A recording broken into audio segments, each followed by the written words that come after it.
ECO P14 M11. We shall discuss the topic labor markets and their functioning in developing countries. The topic is labor markets and their functioning in developing countries. The market for inputs emerge because there is an imbalance between endowment of these inputs. One such imbalance occurs in the market for land and labor. Distribution of land is unequal. The result is that those who own land, they do not have sufficient labor to cultivate the land. As a result, market for land and labor emerge. In such a situation, market for land and labor emerge in order to balance the distribution of land and labor. Landless laborers and small farmers supply labor to the big landlords who have sufficient amount of land but do not have adequate amount of labor. In this topic, we would like to discuss the markets for labor, various forms of labor, and the functioning of the labor market. In developing countries, there is no single market for labor. Broadly speaking, we shall divide labor into two categories. Labor hired on casual basis, payments are made on daily basis or weekly basis, just as labor employed for harvesting, labor employed during sowing season, and so on. Second type of labor is labor under long period contract. This labor does supervisory work or those tasks which cannot be continuously monitored. In the case of long-term labor, the results of the labor or the consequences of the labor expended on the task occur after a time gap. As a result, it is not possible to observe what has been done by the labor. The employer employ this type of labor for long period analysis because they feel that it will become possible to put the responsibility of failure on these laborers. In the case of casual labor, what we find is the labor is reshuffling over a period of time, and it becomes very difficult to point out who is responsible for deviation. So, for such tasks which cannot be monitored or which require supervisory function are given to the long-term laborers. Standard demand-supply model for labor, which we study in textbooks, is not able to discuss about the labor market in developing countries. Under this demand-supply model, the wage rate is determined at a point where demand and supply are equal. And if anyone is unemployed at the going wage rate, he or she can find a job elsewhere. The employer doesn't have any control on the labor. So this model is inappropriate for developing countries. The reason is that in developing countries, we find involuntary unemployment even at the going wage rate. According to the standard model, if there is an involuntary unemployment, the wage rate should fall. But in developing countries, what we find is that wage rate does not fall, and those who are unemployed or involuntary unemployed, they are actually debarred from working because their work capacity or ability to work is not sufficient in accordance with the wages being paid to them. We shall study the working of the casual labor market in detail. The reason is that in developing countries, 90% or more than 90% of the labor is engaged in informal sector. And out of this 90% labor also, an overwhelming majority of the labor is working in the agricultural sector. Both men and women are part of the labor force. The casual workers are unskilled and poor. They make living by working in the unorganized sector. There is no social security. The wage rates are low. The casual laborers are paid in cash, kind, or in both, because most of them are working in the agricultural sector. Workers engaged in agriculture sector are paid on piece rate basis. It means that they are paid according to the tasks performed by them. Regular long-term work contract take the form of regular farm servants. Usually they tend to livestock and other works allotted by the wealthier landlords. their contract period vary from 3 months to 12 months. They are required to perform different types of tasks. They work in the agricultural sector. They also perform other domestic works and etc. In developing countries, the unemployment rate is significantly high and it varies according to the season. During the peak season, the unemployment rate is low, but during the slack season, the unemployment rate is high. High degree of seasonality in demand, there is high degree of seasonality in demand for labor. Different unemployment rate occur as a result during peak season and slack season. Females are significantly less than men and tasks are assigned according to the sex. Our tasks are sex specific. Demand for labor depends on going wage rate. Lower the wage rate, higher is the demand for labor. Supply of labor is on the basis of cost benefit analysis. Higher the wage rate, higher is the supply of labor. Intersection of demand and supply determine the wage rate. This is the standard model. This model of determination of wage rate is inappropriate for developing countries. The reason is that the model fails to distinguish between casual labor and long-term labor. What happens tomorrow does not depend upon what is happening or occurring today. The model fails to distinguish between the labor power and laborer. Since individual may be excluded from employment in the labor market because their work ability is not sufficient to compensate for the wages which they are getting. Thirdly, the model assumes that work is perfectly monitorable, which is not the reality. There is no such thing as involuntary unemployment in this model. This leaves out a central aspect of reality in developing countries. Rural markets are characterized by substantial uncertainty. The demand for labor varies according to the season. If the rainfall is adequate, then demand for labor is high. Or in terms of the diagram, the demand for labor shifts to the right. On the other hand, if the rainfall is poor, the demand for labor will be low. Or in terms of the demand curve, the demand curve shifts to the left. So we do not have a stable demand curve in the developing countries for labor. Therefore, we conclude that the standard demand supply model for demand supply model is not appropriate or is unable to explain the features of the labor market in developing countries. In order to discuss the features of labor market in developing countries, we shall introduce certain terms which are required to explain the supply of labor. The words are poverty, nutrition. Now, nutrition means what? Basically, we are dealing with the type of food which the laborers eat. Nutrition actually determines the work capacity of the individual. Since the level of nutrition intake depends upon the income, we can use income as a proxy for nutrition. At low level of income, the capacity of the worker is very low. That is to say, at low level of income, the nutrition intake is low. Consequently, the work capacity is low. When the income is increasing, nutrition level is increasing.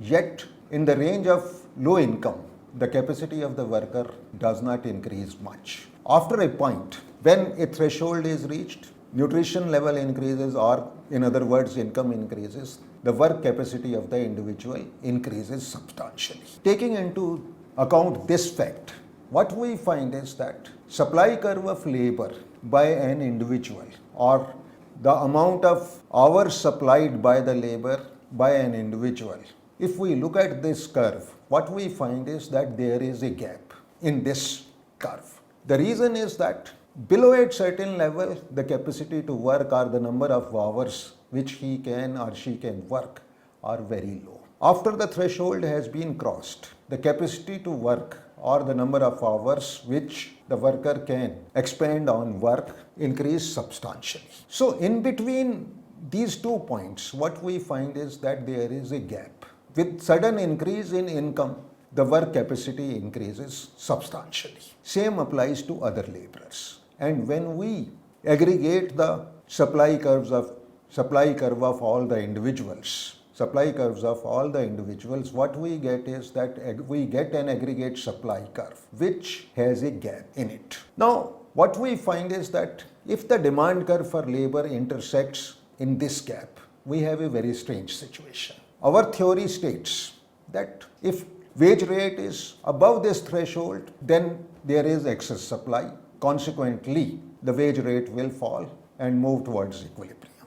On the other hand, if wage rate is below this threshold, what we find there is excess demand and wage rate should increase. This is applicable to standard demand and supply model. But as we have stated that the demand curve is intersecting the supply curve where there is a gap in the supply curve. This is a very strange situation. What we find is that wage rate cannot decrease below this. The simple reason is that at a lower wage rate, the supply of labor cannot be provided because of the low capacity to work of the workers. So what we find is that at the going wage rate, there is involuntary unemployment, that workers are prepared to work at the going wage rate, but they are not employed because employers find them to be unemployable because their capacity to work is not sufficient. This is one of the features of the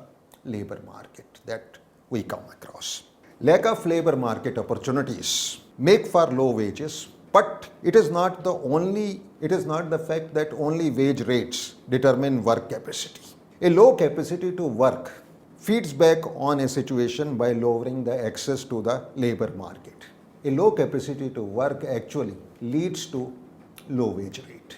There is the vicious circle. Vicious circle is complete in the sense that wage rates are low, which leads to low capacity to work. Low capacity to work in turn leads to low wage rate in developing countries.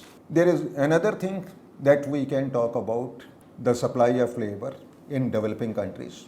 Those laborers who have assets other than labor also, they are in a position to supply larger quantity of labor. Or in other words, their ability to work or capacity to work is high. Whereas those laborers who do not have any other asset apart from labor, their capacity to work is low.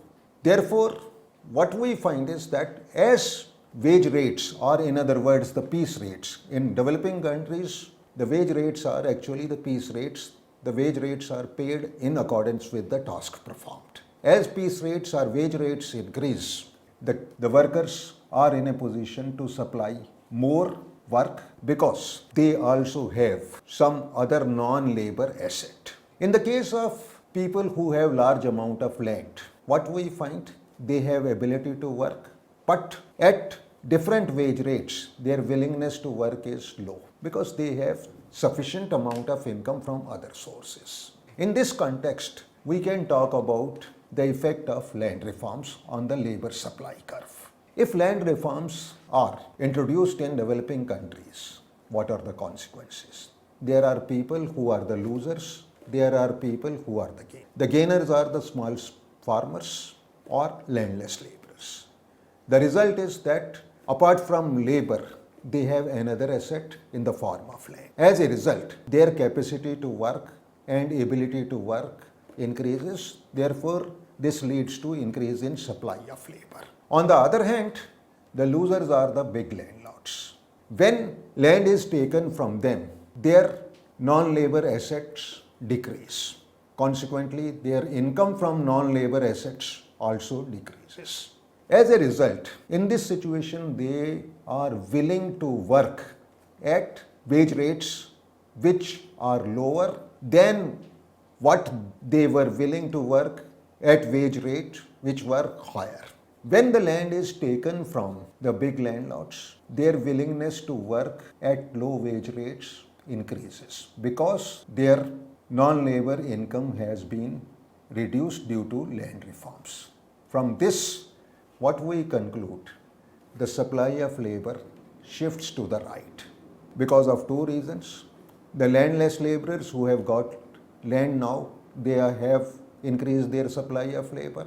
The big landlords from whom the land has been taken, they have also increased the supply of land. Overall result of the land reforms is both of them benefit from it. The nation also benefit from it because of increase in supply of labor, the output of the nation increases.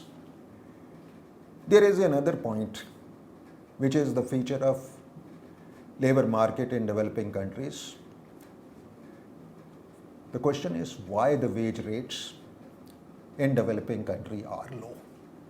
If the wage rates are increased, or in other words, if the employers increase the wage rate over a period of time because of better nutrition, the work capacity of the worker will increase, and consequently keeping that worker employed will benefit the employer also.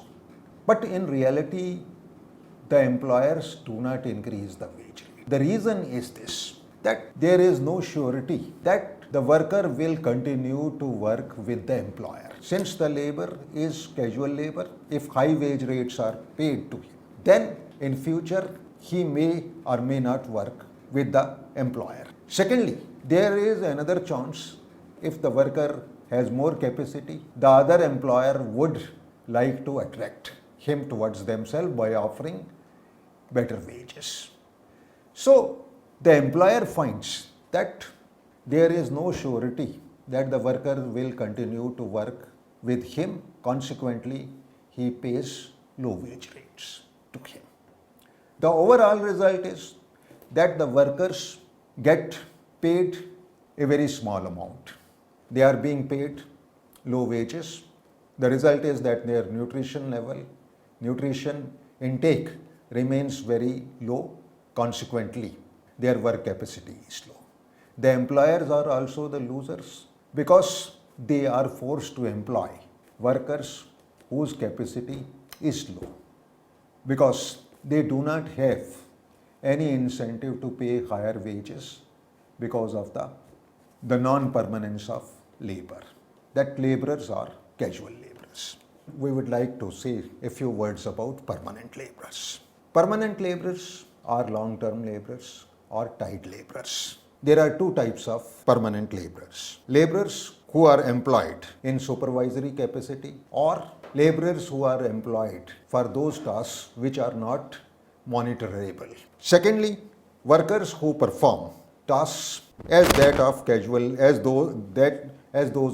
laborers. The existence of first category relies on the fact that the employers have large amount of land, the family labor is insufficient to properly operate the farm. Therefore, for supervisory work and for those tasks which are not continuously monitorable, they need permanent laborers. The tasks which cannot be monitorable depend upon the technology. That we are using technology like looking after the capital equipment, operating the capital equipment, maintenance and proper use of equipment in the agricultural sector. These activities are hard to monitor. As a result, laborers are employed on long-term basis for these work. Now, these workers are employed and they are working with the employer for long-term basis.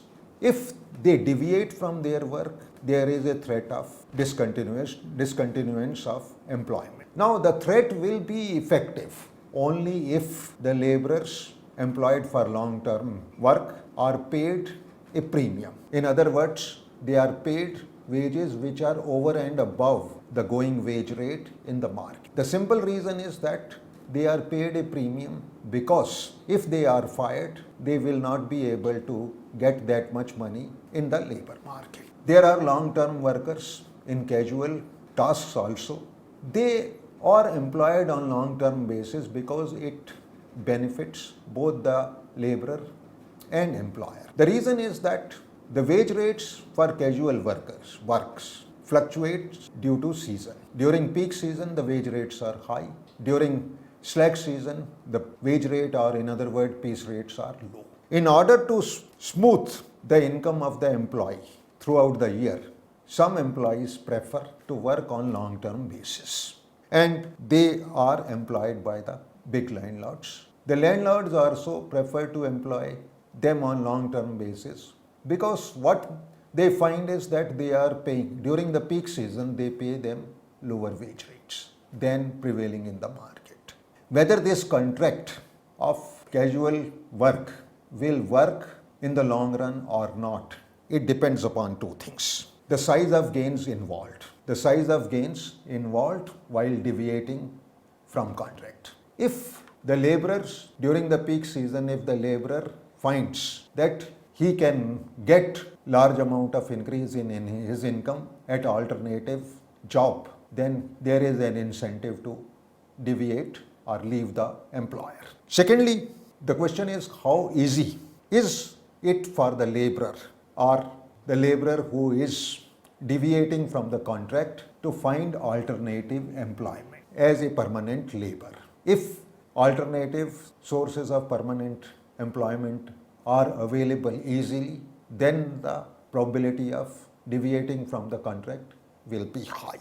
So both these considerations restrict the incidence of permanent labor of this type. The deviation from the contract will not be there if the difference between wage rate during the peak season and the slack season is not very large. Secondly, if the information regarding deviation from the contract is available to the other employers, in that case, the other employers will not employ these laborers. In less mobile economies, in which flow of information is higher, there is less incidence of deviation from contract.